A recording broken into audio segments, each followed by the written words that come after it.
হিজবুল্লাহর সম্ভাব্য নতুন প্রধানকেও হত্যা করেছে ইসরায়েল।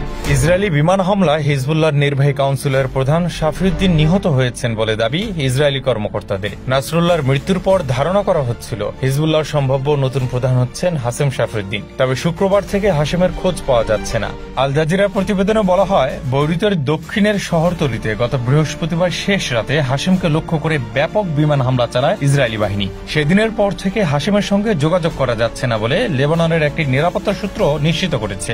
সশস্ত্র গোষ্ঠীর কার্যনির্বাহী পরিষদের চেয়ারম্যান হিসেবে হাশেম সংগঠনের একজন অত্যন্ত উচ্চপদস্থ সদস্য। এছাড়া তিনি নিহত নাসরুল্লাহর মামাতো ভাই। বৃহস্পতিবারের হামলার পর ওই এলাকা থেকে লাশ উদ্ধারের জন্য লেবানন ও হিজবুল্লাহর কর্মকর্তারা উদ্ধার কর্মীদের অনুমতি দেওয়ার জন্য তৎপর ছিলেন। হাশেম শাফিউদ্দিনও হত্যার শিকার হয়েছেন এমন আশঙ্কার মধ্যে হিজবুল্লাহ গোষ্ঠীর সফলতা প্রশ্নের সম্মুখীন দাঁড়ালো। তবে আনুষ্ঠানিকভাবে গোষ্ঠীটির পক্ষ থেকে এ ব্যাপারে কোনো বিবৃতি আসেনি এখনো। লেবাননের রাজধানী বৈরুতে গত ২৭ সেপ্টেম্বর মুহুর্মুহু হামলা চালিয়ে ইরান সমর্থিত সশস্ত্র গোষ্ঠী হিজবুল্লাহ প্রধান হাসান নাসরুল্লাহকে হত্যা করে ইসরায়েলি বাহিনী।